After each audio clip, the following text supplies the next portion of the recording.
आवाज क्लियर है आप लोगों को? Good evening sir. Good evening, good evening. आवाज क्लियर है, कोई दिक्कत तो नहीं हो रही है? No sir. चलिए, तो आज चूंकि काफी इंपॉर्टेंट है और खास करके आप लोगों का ये डिमांड भी था कि जो COP29 है उसके बारे में भी जो मेन मेन पॉइंट है वो डिस्कस करने का, वो तो होगा ही। उसके अलावा भी हम लोग देखेंगे कि जैसे सोलर एनर्जी पार्क है, ये सोलर एनर्जी पार्क होता क्या है, इसके टाइप्स कितने हैं, ये सारे भी हम लोग आज डिस्कस करेंगे। इसके अलावा जो हमने कहा था renewable energy park, what is renewable energy park और उसमें क्या क्या चीज होता है और इंडिया में कहाँ कहाँ जो न्यूज में था। और खास करके देखिए, जब भी आप यूपीएससी का एग्जाम देते हैं और जैसे मैंने शुरू में ही आपको बताया था, और एसएससी में, दोनों में बहुत फर्क होता है, जमीन आसमान का फर्क होता है। इसमें आपको अंडरस्टैंडिंग मतलब मांगता है कि आपकी समझ कैसी है, कि अगर आपने पार्क के बारे में बात कर रहे हैं या सोलर एनर्जी पार्क के बारे में बात कर रहे हैं तो वो आखिर है क्या। ये नहीं आपको है कि बस नंबर्स ऑफ इतना 50 पार्क को आपने रट लिया और सोचिएगा कि उससे आ जाएगा, नहीं।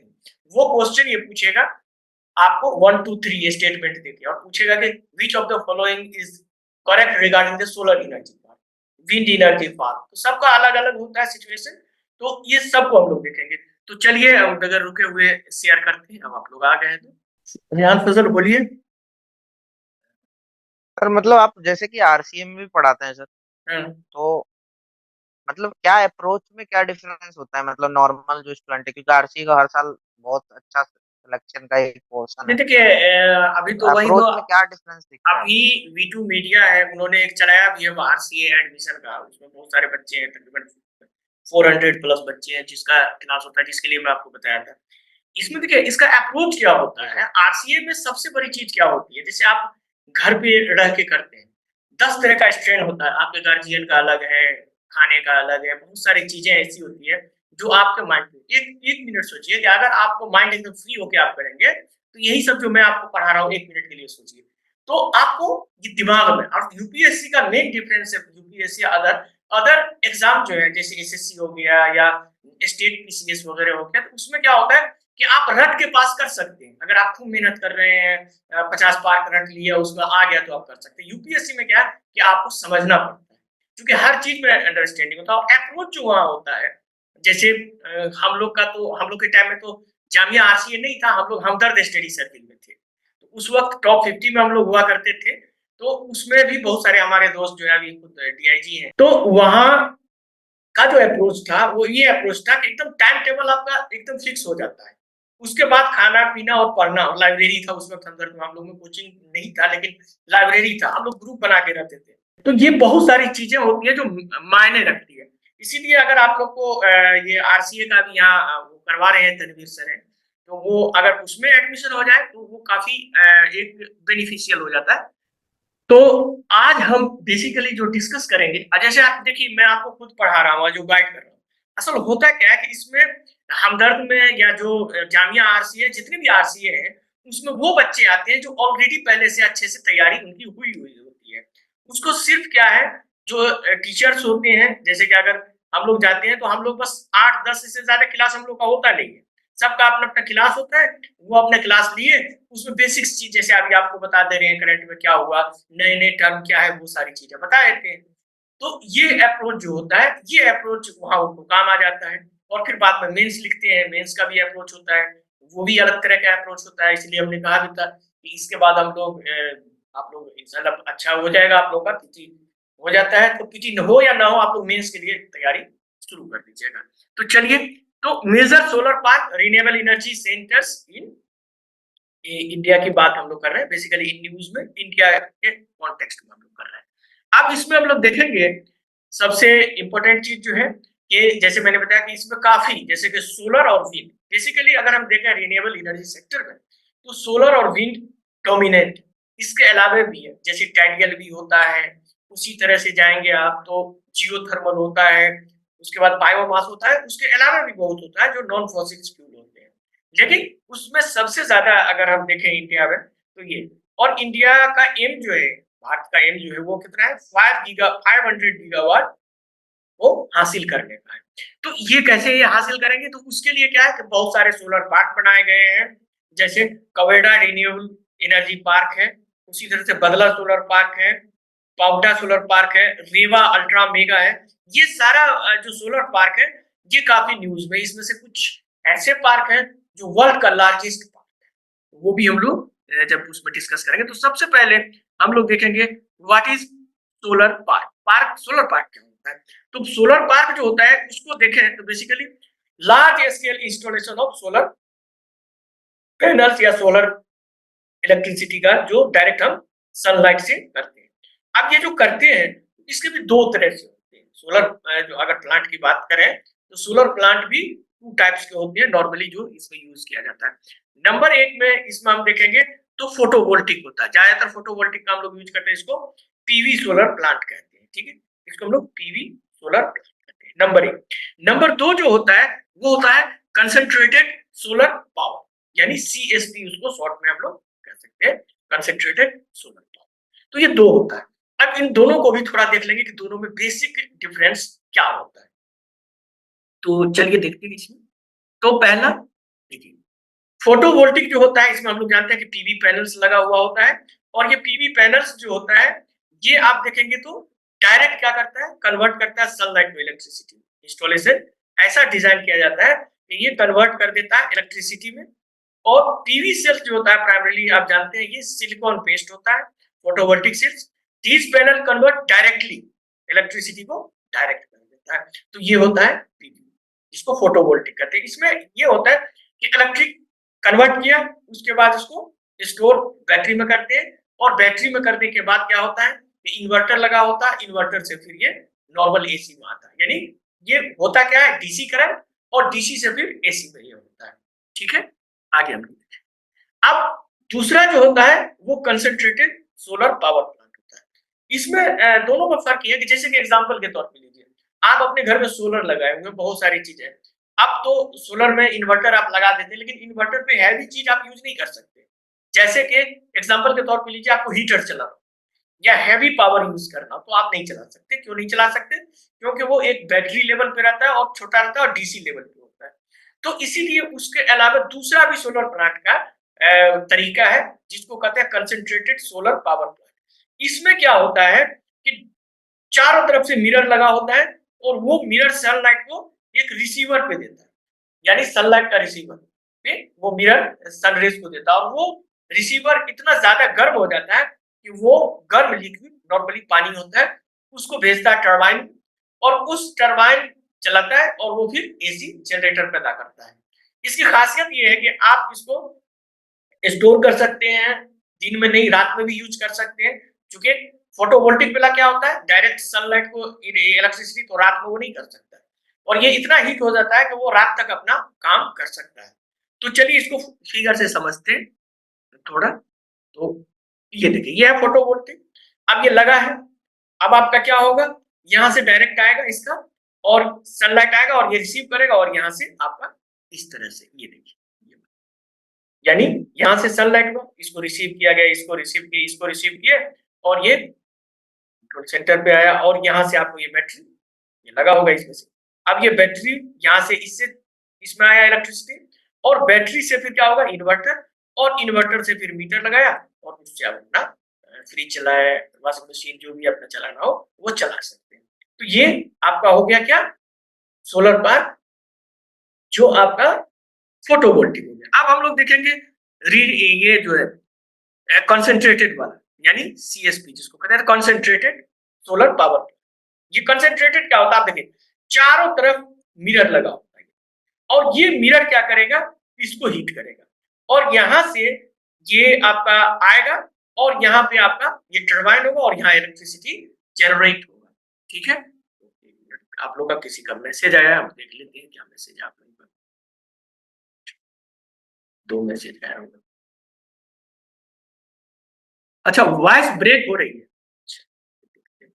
यहाँ थोड़ा है। चल, अब वॉइस ठीक है अभी? हेलो, हो सकता है कि माइक दूर रहा हो। हाँ सर, थोड़ा नेट का कनेक्शन शायद प्रॉब्लम है सर, बीच बीच में। हाँ, ये थोड़ा सा ऊपर हम आ गए हैं, पहले छत पे, पहले नीचे जो था ना, नीचे वो उतना है नहीं, अभी भी हम नहीं है। तो खैर चलिए, कोई बात नहीं, आप लोग का वादा किए थे तो आप लोगों का ये पूरा हो गया। तो आप इसको तो ये आपका देख रहे हैं, तो ये इसको समझने के लिए एक और फिगर हम आपको दे देते हैं। यहाँ से आप अच्छा आसानी से समझिए, इसको आसानी से आप समझिए। ये देखिए क्या होता है, ये सन है और ये रिफ्लेक्ट करके आपको ये टावर पे देता है। ये टावर रिसीवर का काम करता है और यहाँ से रिसीव होके ये हॉट वाटर जो होता है, इसको हेलियोस्टेट्स कहते हैं। उसको क्या क्या क्या कहते हैं? फोटोवोल्टिक। जो इसको ये मिरर को होलियोस्टेट्स कहा जाता है। तो इस तरह से होता है। अब इसमें क्या होता है, यहाँ स्ट्रीम जनरेट होता है, जैसे कि मैंने बताया नॉर्मली इसमें वाटर होता है जो गर्म करता है, वो स्ट्रीम यहाँ आता है। जैसे कोयला में भी तो भाप से ही चलता है ना, कोयला का जो बिजली जनरेट होता है। अब यहाँ पे ये जनरेटर चलता है और ये जनरेटर यहाँ पे आपका बिजली को ग्रिड में भेज देता है, पावर लाइन में भेज देता है। और उस पावर लाइन में ये आपका सोलर एनर्जी होता है, लेकिन आप एकदम ऐसे ही जो नॉर्मल इसमें यूज करते हैं हम लोग, जो थर्मल पावर वाला करते थे, सेम वैसे ही, क्योंकि ये भी थर्मल से ही होता है, चूंकि ये सोलर थर्मल प्लांट हो गया है। एक कोल फायर था, तो ये इस तरह से यूज होता है। तो ये दो तरह से, एक कंसंट्रेटेड सोलर पावर प्लांट, एक फोटोवोल्टिक सोलर पावर प्लांट। ये भी याद रखिएगा। अब हम लोग देखेंगे रिन्यूएबल एनर्जी सेंटर आखिर होता क्या है, इसको भी थोड़ा देख लेते हैं। तो इसमें बेसिकली क्या होता है कि डिफरेंट डिफरेंट ऑर्गेनाइजेशंस इसमें जैसे डेवलप करने का अलग होगा, इंजीनियर सब इसमें जुड़े होते हैं, कुछ मैनेजमेंट के लोग जुड़े होते हैं, और वहां उस शहर में या उस एरिया में सोलर, विंड, हाइड्रो या बायोमास, कोई भी जो रिन्यूएबल एनर्जी है उसकी कितनी संभावना है। जैसे कि एग्जांपल के तौर पे लीजिए, एक कॉन्फ्रेंस में मैं गया हुआ था, वहीं पे था, दिल्ली में ही हो रहा था, कुछ दिन पहले का बात है, 1 साल 2 साल पहले की बात है। तो वहां आप देखेंगे तो वहां ऐसे ही वो रिसर्च साझा कर रहे थे, सोलर, विंड, हाइड्रो। तो मैंने उनसे पूछा कि आपने जियोथर्मल नहीं यूज किया? तो बोला कि नहीं, जियोथर्मल इंडिया में है ही नहीं, ऐसा साफ बोल दिया वो। बाद में हम उसको दिखा दिए तो वो बेचारे हो कि जियोथर्मल है, लद्दाख में है, पूगा 1 पूगा 2 है वहां पे, लेकिन वो उसमें नहीं शामिल किए थे। तो इस तरह से बहुत सारी चीजें होती है। अभी मैंने अपने ग्रुप में एक शेयर भी आपको किया, जो 2 साल पहले मेरा आर्टिकल था, एक ब्लॉग था मेरा, बहुत पुराना है। मैंने क्लाइमेट चेंज भी समझिए, मैं 2007 से एक्टिव हुआ, लिखता रहता हूँ उसपे। तो तब उस वक्त जो मैंने लिखा था, तो ये सोलर, विंड और बायोमास, ये इसको ये करते हैं। तो इसमें क्या होता है आप देखेंगे तो बेसिकली इसमें गवर्नमेंट भी शामिल होते हैं, एकेडमिक्स भी और प्राइवेट इंस्टीट्यूशन भी। यानी गवर्नमेंट गवर्नमेंट को आपको जानते हैं 2030 तक आपको कार्बन न्यूट्रल करने की कोशिश की जा रही है, यानी कि ग्रीन हाउस गैस को कम आपको करना है। उसी तरह से हम देखेंगे तो इसमें जो प्राइवेट सेक्टर होते हैं, अभी देखिए कि सबसे ज्यादा आपको रिन्यूएबल में अडानी ग्रुप आ गया है। अभी देखेंगे कि जो सबसे बड़ा है वो अडानी का ही है। तो आगे हम लोग देखेंगे, तो इसमें इसका पार्क की बात अगर हम करें तो इसमें इस तरह से होता है, जैसे सपोज कीजिए इसमें आपने सोलर लिया है, विंड लिया है, आप दूसरे तरह से इसको जो थर्मल बायोमास से कर सकते हैं, बहुत तरह से क्लीन एनर्जी सेक्टर, और उसमें डिफरेंट डिफरेंट टाइप से, जैसे कि डेटा सेंटर है, उस डेटा से रिसर्च करते हैं, फिर देखते हैं कि क्या इससे अगर कुछ हो रहा है तो कार्बन कैप्चर कैसे करके उसको न्यूट्रल कर सकते हैं। तो ये बहुत सारी चीजें इसमें जुड़ी होती है, जिसको हम लोग कहते हैं। तो आगे हम लोग देखेंगे। अब जो सुबह में आप लोग का मैसेज आया था, और मुझे अच्छा लगा कि आप लोग काफी मेहनती बच्चे हैं, और इंशाल्लाह आप लोग निकालेंगे जरूर। तो कॉन्फ्रेंस ऑफ पार्टीज, कॉप आपने कहा था कि सर कॉप 29 का, ठीक है। तो अब आप लोग एक क्वेश्चन का जवाब देंगे कि ये कॉप होता क्या है, व्हाट इज कॉप, बताइए तो। हेलो, आवाज आ रही है? जी सर। हाँ, तो कॉप क्या होता है, यही यही क्वेश्चन हमने कहा था कि अगर मान लिया आप कहेंगे भाई कॉप 29 है, तो पूछेगा कि आप कॉप कह रहे हैं तो व्हाट इज कॉप। तो इसको अगर हम कहें तो कॉन्फ्रेंस ऑफ पार्टी होता है, तो इसके बारे में भी जानना जरूरी है। तो चलिए देखते हैं कि इसको आखिर कॉप होता क्या है, इसको हम लोग देखते हैं। तो इसमें बेसिकली देखिए, ये जो हम लोग जिसकी आप बात कर रहे थे कॉप 29, ये बेसिकली जो है आपको United nation framework convention of climate change, जिसको शॉर्ट में कहा जाता है यूएनएफसीसी, यानी United nation framework convention on climate change, यानी CCC, ट्रिपल सी का मतलब हो गया, कन्वेंशन ऑन क्लाइमेट चेंज, और UN हो गया, F का मतलब हो गया फ्रेमवर्क। तो कॉप जो है ये 3 तरह से, ये शुरुआत कब से होता है, ये आपने 1992 का नाम सुना होगा, रियो सम्मेलन, रियो अर्थ, नाम सुना है आप लोगों ने? अगर आपने इकोलॉजी एनवायरनमेंट पढ़ा होगा, यस इसमें सर। हाँ रियो जो हुआ था, तो वहां 3 डिसीजन लिया गया कि भाई देखिए ये 3 चीज को, एक तो क्लाइमेट चेंज, ठीक है, दूसरा जो है क्लाइमेट चेंज के साथ साथ बायोडायवर्सिटी। देखिए, एक जैसे कि मैंने बताया कि सोलर पार्क लगा रहे हैं, बहुत सारी चीजें आप लगा रहे हैं, लेकिन जैसे कि आप अगर वहां लगा रहे हैं, जैसे कि थार रेगिस्तान में लगा रहे हैं या थार डिजर्ट में आपने लगाया सोलर, तो वहां बालू ही बालू है, वहां कोई ज्यादा फ्लोरा एंड फौना को नुकसान नहीं पहुंचेगा। लेकिन आप किसी जंगल में बड़ा सोलर पार्क लगाएंगे, अभी बात करेंगे हम लोग जैसे कर्नाटका में, तो फिर वहां दिक्कत क्या होगा, वहां बायोडायवर्सिटी लॉस हो जाएगा, वहां जो पहले से जानवर रह रहे हैं उसका हैबिटेट लॉस होगा। तो आप तो एक तरफ क्लाइमेट चेंज से फाइट कर रहे हैं, लेकिन दूसरा तरफ बायोडायवर्सिटी को लॉस कर रहे हैं। तीसरा चीज हुआ था डिजर्टिफिकेशन, यानी रेगिस्तान भी तेजी से हो रहा था। तो ये 3 चीज का कॉप यहाँ शुरू हुआ था। ये देखिए, the term COP denote the decision making, और इसमें कॉप क्या होता है, कॉन्फ्रेंस ऑफ पार्टी।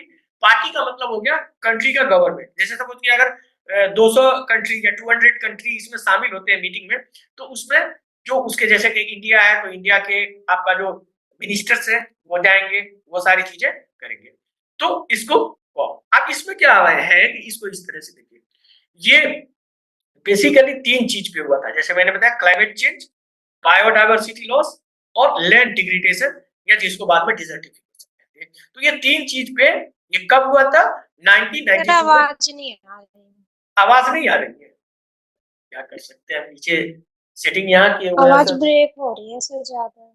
अच्छा, बहुत ज्यादा ब्रेक हो रही है।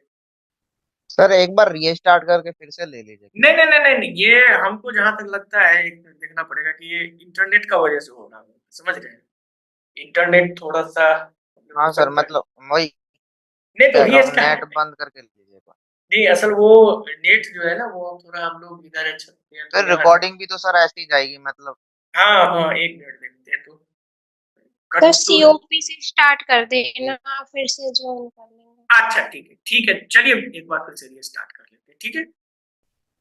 तो ये क्लाइमेट चेंज को एक ब्रीफली दे रहे हैं, 5 मिनट में हम लोग इसको क्लियर करते हैं।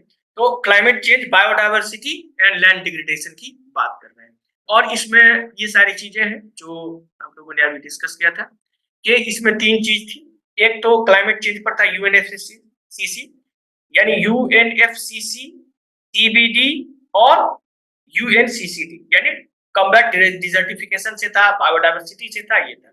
और इसमें सब जो पहला पहला है उसको हम लोग एक मिनट इसको पहले इसको थोड़ा मिटा देते ताकि क्लियर हो, लोगों को दिखाई देगा। तो इसमें ये 3 चीज आप लोगों को याद रखना है। पहला, क्लाइमेट चेंज पे पहला कन्वेंशन हुआ था जर्मनी में, मार्च 2 अप्रैल 1995 को, ठीक। उसके बाद देखेंगे कि इसका जो CBD था, यानी बायोडायवर्सिटी पे जो कन्वेंशन हुआ, उसका कॉप पैदा हुआ बहामास में 1994 में, और उसके बाद अभी जो हुआ 16 में, वो काली कोलंबिया में हुआ।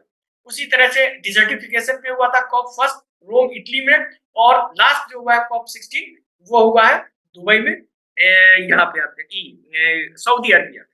तो ये सऊदी अरबिया में हुआ। अब आगे हम लोग देखेंगे कॉप 29। तो कॉप 29 जो हुआ है, उससे पहले कॉप 28 जो हुआ था वो दुबई में हुआ था, और कॉप 30 जो है वो ब्राजील में होगा, ठीक है।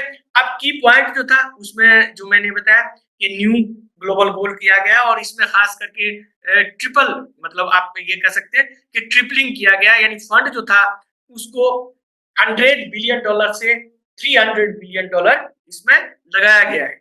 आप इसमें देखेंगे एक लॉस एंड डैमेज फंड भी किया गया है। उसी तरह से आर्टिकल 6 का मैकेनिज्म का फाइनल हुआ है, आर्टिकल 6, यही आर्टिकल 6 का आर्टिकल 6.4 की बात जो आप कह रहे थे, इसी में कई आर्टिकल थे। आप उतना हम लोग अभी, क्योंकि हमारा ये मैप का क्लास है, ये होता तो हम उसको करते, और इसको हम कोशिश करेंगे आपके मेंस में फाइनल पूरा कर देने का, या अगर नहीं भी मेंस में होता है तो हम इस पे स्पेसिफिक वीडियो आप लोगों को अपने चैनल पे जरूर बना के देंगे आर्टिकल 6 का, कि आखिर है क्या, तो कार्बन क्रेडिट पे हमने आपको दिया ही है, तो ये सारी चीजें होंगी। आगे हम लोग देखते हैं इसी में तो बाकू पैक्ट जो हुआ है, खास करके ये जो COP29 है, उसको हम लोग क्या बोलते हैं, बाकू क्लाइमेट यूनिटी पैक्ट। जिस तरह से पेरिस क्लाइमेट एग्रीमेंट था, उसी तरह से ये बाकू क्लाइमेट यूनिटी पैक्ट है। ये बेसिकली हम लोग जानते हैं कि ये अजरबैजान की कैपिटल थी, बाकू वहां हुआ था। इसमें मिटिगेशन वर्क प्रोग्राम की बात किया गया है और ग्लोबल गोल एडेप्टेशन का बात किया गया है। तो चलिए, ये जो रिकॉर्डिंग पहले छूट गया था उसको हम ब्रीफ कर दिया। अब चलते हैं मेजर जो है सोलर पार्क इन यूज। तो इसमें सबसे पहला है बगला सोलर पार्क। ये आपको राजस्थान में थार डिजर्ट में है। उसी तरह से पावेगौड़ा सोलर पार्क कर्नाटका में है। उसी तरह से हम लोग देखेंगे रेवा ultra mega solar park Madhya Pradesh रेवा में है। उसी तरह से हम लोग देखेंगे Kurnoor ultra mega solar park, ये कहाँ है आपको, आंध्र प्रदेश में। उसी तरह से हम लोग देखेंगे अनंतपुरमु अल्ट्रा मेगा सोलर पार्क, ये भी आपको आंध्र प्रदेश में। तो ये 5 का 5 जो है ये काफी न्यूज में था और इसीलिए इसको देखना जरूरी है। तो सबसे पहले हम लोग देखते हैं बदला सोलर। तो ये जो है ये डिजर्ट, जैसे मैंने बताया थार डिजर्ट में, कहा राजस्थान में, और ये largest solar power installation in the world, यानी दुनिया का सबसे बड़ा है। इवन ये तो उस हिसाब से छोटा है। जब हम लोग कॉन्फ्रेंस में गए थे और उसमें बात चली थी, तो उसमें ये बताया गया था कि अगर हम इंडिया में जो थार डिजर्ट है उसमें अगर सोलर लगा दिया जाए तो वो इंडिया का साल भर का बिजली आराम से सबको फ्री में मिल जाएगा और बाहर भी वो सप्लाई करेगा, इतना ज्यादा बिजली। लेकिन अभी भी ये क्या है, 56 स्क्वायर किलोमीटर में ये बना हुआ है। ये भी अभी भी ये दुनिया का सबसे बड़ा है और इसका जो इंस्टॉल कैपेसिटी है 2245 मेगावाट, यानी समझिए 2.2 गीगावाट। तो उस हिसाब से ये लगभग 2 गीगावाट के लगभग है, 2000 मेगावाट। अब बदला पार्क एस्टिमेटेड जो है ये तकरीबन आप देखेंगे तो 4 मिलियन। अब इससे ये सोलर पार्क बना तो इससे क्लाइमेट पे क्या इम्पैक्ट पड़ेगा, तो जो कार्बन इमिशन है उसको ये ऑफसेट करेगा। यही तो होता है कार्बन क्रेडिट में कि ऑफसेट करना है। अब ऑफसेट क्या यहाँ हो रहा है, तकरीबन 4 million ton of carbon dioxide, यानी आपका जो जितना बिजली ये आप खर्च करते पहले और जिसमें 4 मिलियन टन यानी 40 लाख टन कार्बन जो है वो आप वायुमंडल में छोड़ते, वो इससे बच रहा है। उसके साथ ही साथ 10,000 से ज्यादा लोग इसमें इनडायरेक्टली या डायरेक्टली जॉब मिला। तो सबसे बड़ी प्रॉब्लम जो है, एक तो क्लाइमेट चेंज से फाइट करना है, दूसरा जो है वो जॉब क्रिएशन कैसा होगा जिससे लाइफ की सस्टेनेबिलिटी बने, यानी कि आपका जो लाइफ है वो सस्टेन हो पाए। तो ये भी काफी इंपॉर्टेंट है। तो चलिए आगे देखते हैं इसमें। आगे इसमें तो मैप पे देखते हैं। यहाँ यहाँ ये आपका पाकिस्तान का बॉर्डर है, यहाँ ये थार रेगिस्तान है पूरा। यहाँ पे आप देखिए, ये देख रहे हैं, ये पाकिस्तान का ये बॉर्डर।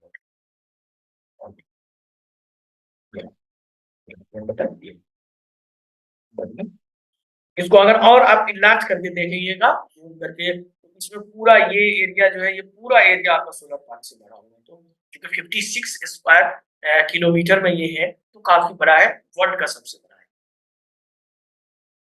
उसी तरह से दूसरा जो है पावागौड़ा सोलर पार्क, ये बेसिकली आप कर्नाटक, और ये कर्नाटका में जो है ये भी वन ऑफ द लार्जेस्ट है। यानी उसके बाद जैसे मैंने बताया था 2200 था, ये 2050 मेगावाट। तो ये भी काफी बड़ा है और इंडिया के रिन्यूएबल एनर्जी का ये काफी इंपॉर्टेंट है। उसी तरह से देखेंगे ये भी आप देखेंगे तो इसका थोड़ा सा प्रॉब्लम यहाँ ये हुआ है कि इसका एनवायरमेंटल इम्पैक्ट जो होता है ये मोटे तौर पे समझिए एडवांस तरीके से कर रहा है। वजह ये है कि आपने क्लाइमेट चेंज में लैंड यूज का जो बात है उसको लेकर के, तो उससे हैबिटेट लॉस भी हो रहा है और destruction of flora and fauna और वाइल्ड लाइफ स्पीशीज जो है उसको डिस्प्लेस भी किया है। कि आप यहाँ से, क्योंकि जैसा कि मैंने आपको बताया कि थार डिजर्ट आप इंडिया का आप देखते हैं, इस तरह से इंडिया का मैप है, इंडिया पाकिस्तान, और ये थार डिजर्ट है। इसमें कोई ज्यादा आपको डाइवर्सिटी नहीं मिलेगी, बायोडाइवर्सिटी नहीं मिलेगी। डिजर्ट है पूरा, पैरल लैंड है, पूरा अनप्रोडक्टिव है उस तरह से। तो या फिर वहाँ कोई हैबिटेशन लगभग नहीं के बराबर, सिर्फ सर्टेन डिजर्ट एनिमल कुछ रहते हैं, उसके अलावा कुछ। तो वहां आप सोलर लगाइए, वो आपको फायदा करेगा। लेकिन अगर जंगल है, जैसे कर्नाटका में है, ये सब एरिया में जंगल है काफी, अब उस जंगल को काट के आप सोलर लगा रहे हैं, तो वो उल्टा ही असर कर रहा है, यानी आपका बायोडायवर्सिटी लॉस हो रहा है। कार्बन का तो मान लिया चलिए ठीक है, कार्बन कैप्चर मतलब कार्बन इमिशन को थोड़ा आप रोक दें, लेकिन उसके अलावा आपने बायोडायवर्सिटी को पूरी तरह से लॉस किया। तो ये काफी कंसर्न था इस प्रोजेक्ट को लेकर। तो ये यहाँ ये आप देखिए,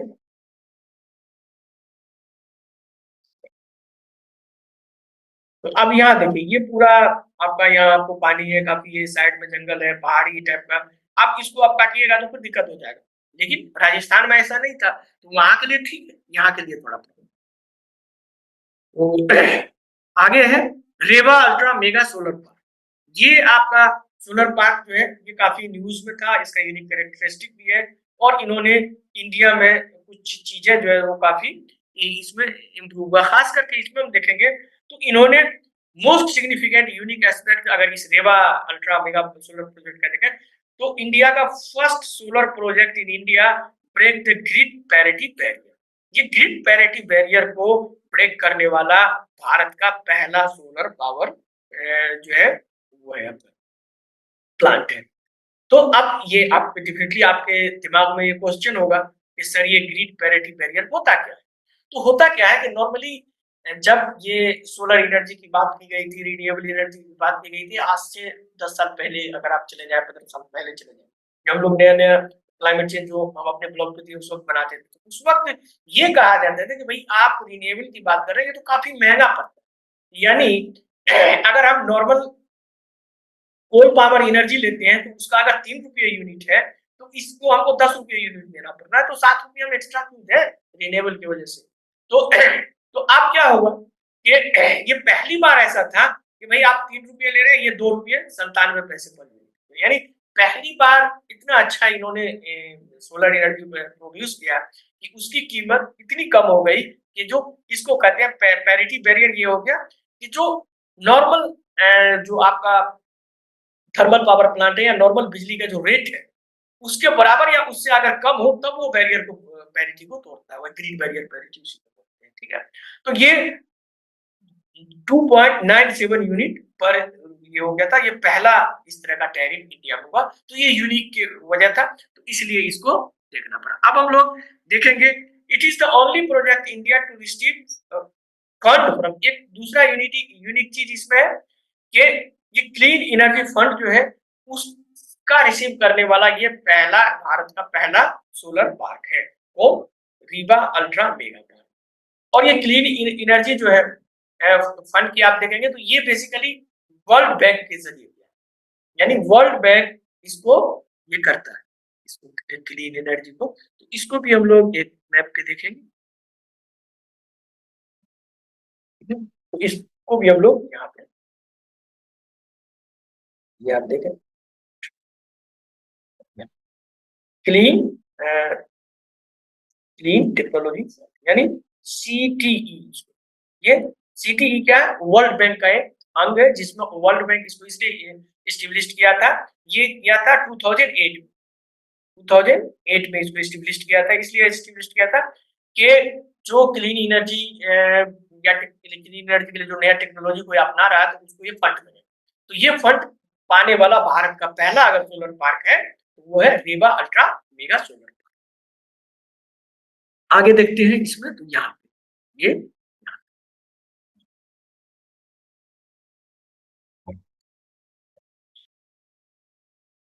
आगे हम लोग देखते हैं इसी में, तो Kurnool ultra mega solar park, ये भी काफी इंपॉर्टेंट है और ये आंध्र प्रदेश में है।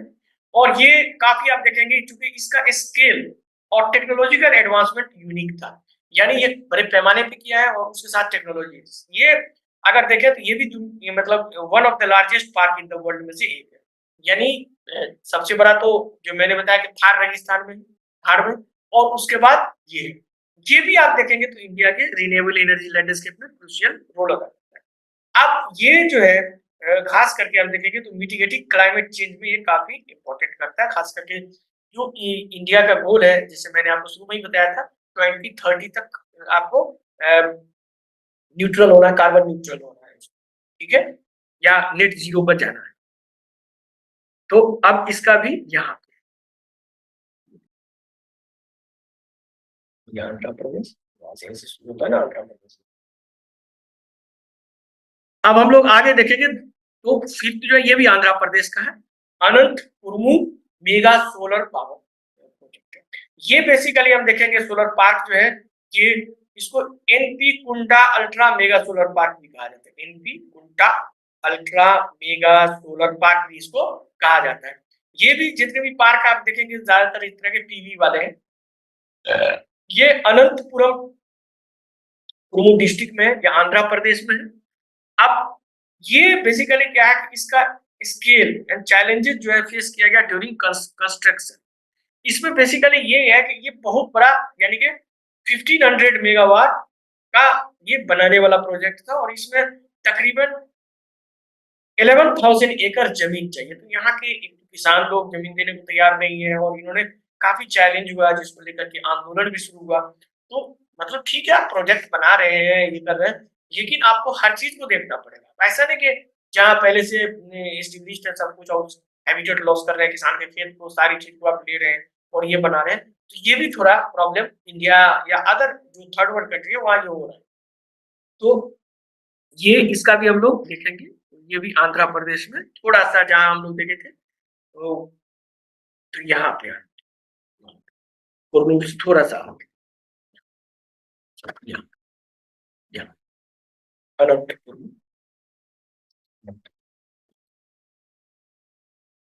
अब हम लोग देखेंगे जो सेकेंड चीज है वो काफी इंपोर्टेंट है, मेजर रिन्यूएबल एनर्जी सेंटर।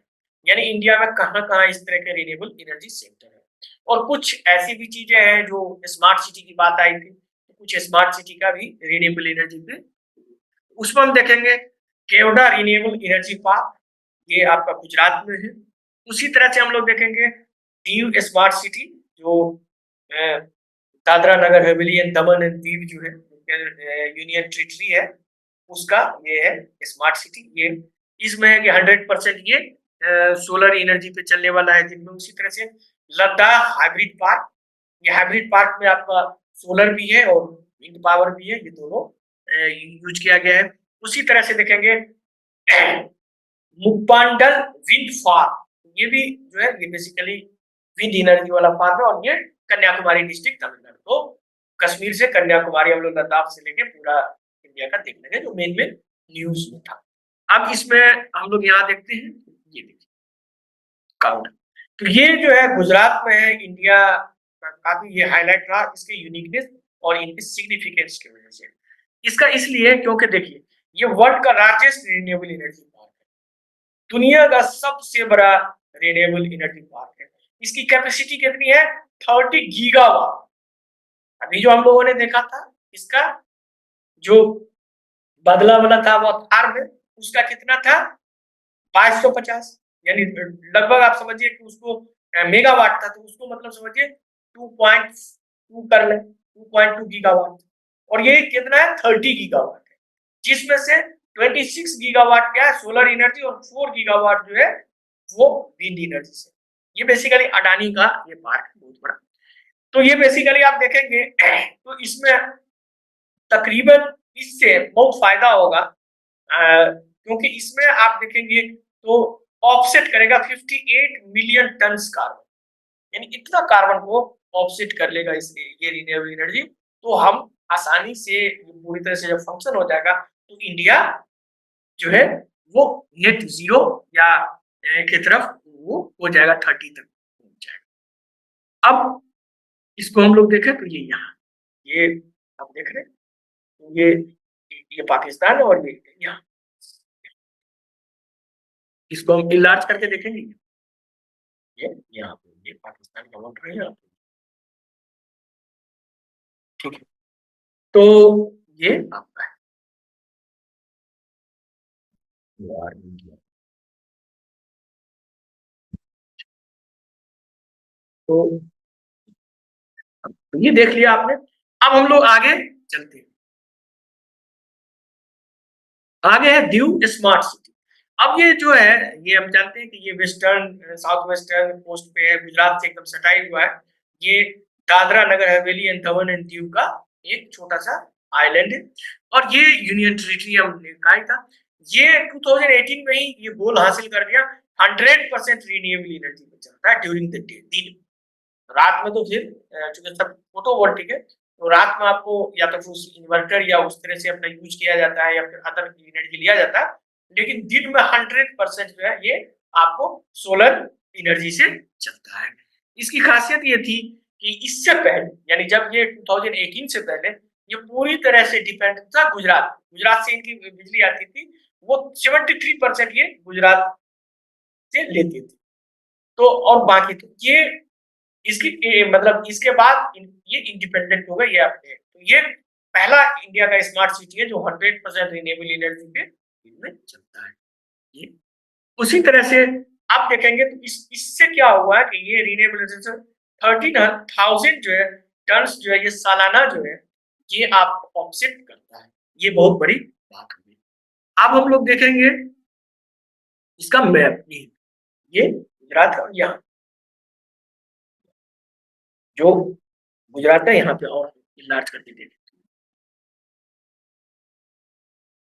देखो दीव स्मार्ट सिटी लिखा है, ये है केंद्र शासित प्रदेश, लेकिन गुजरात से सटा होकर के गुजरात में ही समझिए है, गुजरात के पास ही है, लेकिन ये यूनियन। आगे हम लोग देखेंगे लद्दाख हाइब्रिड पार्क, ये भी काफी इंपॉर्टेंट है क्योंकि ये प्रोजेक्ट जो है रिन्यूएबल एनर्जी का है और ये खास करके काफी एम्बिशियस है क्योंकि ये चाइना के पास, चाइना बॉर्डर और इंडिया का वहां पे स्ट्रेटेजिक लोकेशन है काफी, और integration of multiple energy sources. अभी तो सिर्फ विंड की बात हम लोग कर रहे हैं या आप सोलर की बात कर रहे हैं, हो सकता है इसमें जियोथर्मल का भी यूज हो। लद्दाख के पास 2-3 जगह जियोथर्मल का सोर्स हुआ जिसकी स्टडी चल रही है, अभी ये फंक्शन में नहीं है। अभी फंक्शन में आपका जो है प्लान में जो बनने वाला है वो है आपका सोलर और विंड, लेकिन जियोथर्मल एनर्जी का भी यूज हो सकता है यहाँ। तो इसको हम देखेंगे, ये तकरीबन जो है 13 गीगावाट की बात की गई है, जिसमें से 9 गीगावाट जो होगा वो सोलर एनर्जी से होगा और 4 गीगावाट विंड से होगा। ठीक है, उसके अलावा भी जो होगा substantial 12 gigawatt battery energy storage भी रखा जाएगा इस तरह से। तो ये एक बहुत बड़ा एनर्जी, और यहाँ एनर्जी होना बहुत ही इंपॉर्टेंट है क्योंकि हम चाइना को मॉनिटर भी यहाँ से करते हैं और हमारा जो स्ट्रेटेजिक लोकेशन है, हमारे मिलिट्रीज है, हमारे तो भारत के रक्षा के लिए भी काफी इंपॉर्टेंट है ये एरिया लद्दाख का। ये वही एरिया है जो हम लोग देखे थे ना कि पेंगोंग लेक जो है, और उसके बाद जो चाइना और इंडिया का जो वहाँ कुछ दिन पहले न्यूज में भी था, तो उसके पास ही इसको भी हम लोग मैप पे देखेंगे। तो यही पैंग डिबरिंग एंड कनक एरिया जो लद्दाख का है वो एरिया में इसको रखा गया। तो इस एरिया को लेकर के पूरा इन्वायरमेंटलिस्ट में कंसर्न भी है क्योंकि लद्दाख का जो है वो एक अलग तरह का इकोसिस्टम है, अलग तरह का है। तो अगर यहाँ इतना बड़ा पैमाने पे किया जाए कि आप 13 गीगावाट बनाएंगे, फिर जियोथर्मल को भी यूज कर सकते हैं, विंड का भी करेंगे, तो डिफिनिटली बात है जब विंड टरबाइन लगता है तो वहां बहुत सारे दिक्कत होते हैं, बायोडाइवर्सिटी लॉस वगैरह हो सकता है। तो इसको लेकर के भी अभी साइंटिफिक असेसमेंट, तो इसको हम लोग देखेंगे। तो यहाँ पे ये देखिए इंडिया चाइना का बॉर्डर है यहाँ पे और यहीं पे यहाँ पे। इसको और हम इलाज करके देखेंगे। ये आपका यही था पेंगोंग लेक, जहाँ आपका ये आधा इधर इंडिया में और ये चाइना में, और ये यहाँ है और यहाँ पे और हम ये है आपका यही पे ये बनने वाला। तो ये हो गया आपका। आगे हम लोग देखेंगे इसी में एक और बचा है लास्ट मुप्पंडल विंड फार्म, ये बेसिकली तमिलनाडु का है, और ये हम देखेंगे इसका मुप्पंडल का विंड फार्म जो है ये कन्याकुमारी डिस्ट्रिक्ट तमिलनाडु में, हम जानते हैं। आप कश्मीर देख रहे थे, लद्दाख कश्मीर वगैरह का एरिया, और आप Kanyakumari Tamil Nadu. India hold the several unique, इसमें आप देखेंगे बहुत सारी चीजें। ये पहली बात तो है ये इंडिया का सबसे पुराना विंड फार्म, ये कब हुआ था 1986 में, तब से है, और ये काफी न्यूज में रहा क्योंकि largest operational onshore wind farm in India है। इंडिया का ऑनशोर, एक तो ऑनशोर होता है जो आप मतलब समुद्र के किनारे बना रहे हैं लेकिन लैंड पे बना रहे हैं, एक होता है समुद्र में ही बनाते हैं जिसको ऑफशोर कहा जाता है। ऑफशोर अभी तक इंडिया में नहीं है। मैंने आप लोगों के लिए उसको सर्च भी किया, अगर कोई इंडिया में ऑफशोर तो उसको भी हम इसमें शामिल करेंगे, लेकिन एक भी ऑफशोर इंडिया में अभी नहीं। ऑफशोर है मतलब जो इंटरनेशनल लेवल पे है, जो आपको डागर बैंक या उधर है तो उस पे है, उस पे बात करेंगे हम लोग बाद में। लेकिन अभी देखिए ये 1500 मेगावाट का है, और इसमें समझिए इंडिया का जितना भी एनर्जी है उसका 25% पावर कैपेसिटी इसका है। इसको अगर हम देखें तो ये जैसे कि मैंने बताया कि 86 में हुआ था, तो वन ऑफ द ओल्डेस्ट है। 3 एक साथ हुआ था, एक तमिलनाडु में, एक महाराष्ट्र में और एक गुजरात में। तो ये तीनों एक ही साथ हुआ था 1986 में, जो मैंने आपको बताया। तो 1986 में हुआ था, ओल्डेस्ट विंड फार्म थे इंडिया में। इस महाराष्ट्र में रत्नागिरी में किया गया था, और गुजरात का ओखा। तो ओखा, रत्नागिरी और आपका मोपंडल विंड फार्म। तो ये हो सकता है 3 दे दिया जाए मिलाने के लिए। इस तरह से इसका क्वेश्चन आपका आ सकता है, ये जितने भी रिलेटेड होते हैं। तो इस पे हम लोगों ने सारा डिस्कशन कर लिया। अब आप लोगों के लिए ओपन है, तो ये मैप हम लोग पहले देख लें। यहाँ पे कन्याकुमारी, ये देख लें, यहाँ ये कन्याकुमारी है, इससे थोड़ा सा ऊपर आपको यहाँ नजर आएगा, ये देखिए, ये कन्याकुमारी है, ये टिक पॉइंट, और यहाँ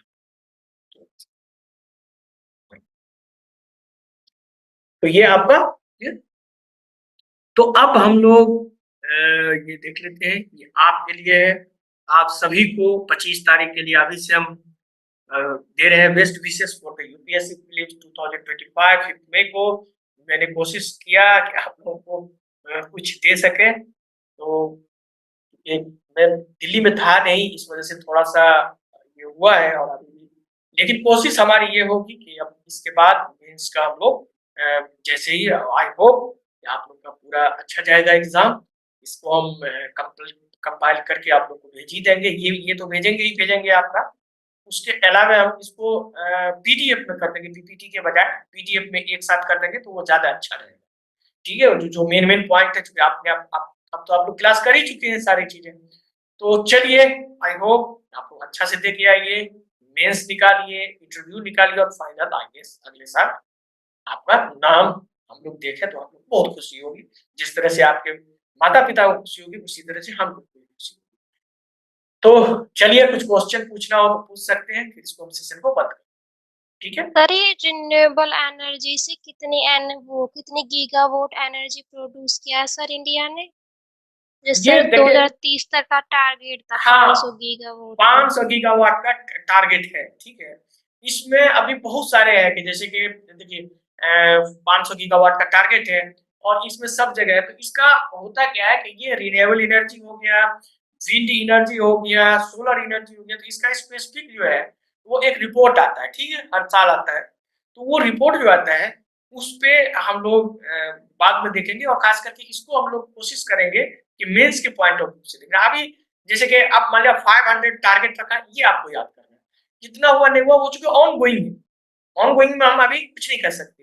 हो सकता है कल का कुछ डेटा हो, परसों का कुछ डेटा हो, उसको जब आगे एक ऑथेंटिक रिपोर्ट निकल के आ जाएगा, ये नवंबर दिसंबर तक आ जाता है, फिर उस पर हम बात करेंगे। बहुत सारे ऐसे रिपोर्ट है जो हमारे पास है मौजूद, तो वो रिपोर्ट पे भी हम लोग डिस्कस करेंगे, या हो सकता है उस रिपोर्ट का जो समरी होगा वो मेन एग्जाम के लिए आपको हम जरूर प्रोवाइड करवाएंगे, और होगा तो हम वीडियो भी बना के देंगे। तो चलिए, अब आप लोग यहाँ थे, आप लोगों में से बहुत सारे लोग, ठीक है। तो चलिए फजल और आप लोग जितने भी आए, आप लोग थैंक यू सर। हाँ, तो चलिए ठीक है, आप लोग को बेस्ट विशेष है।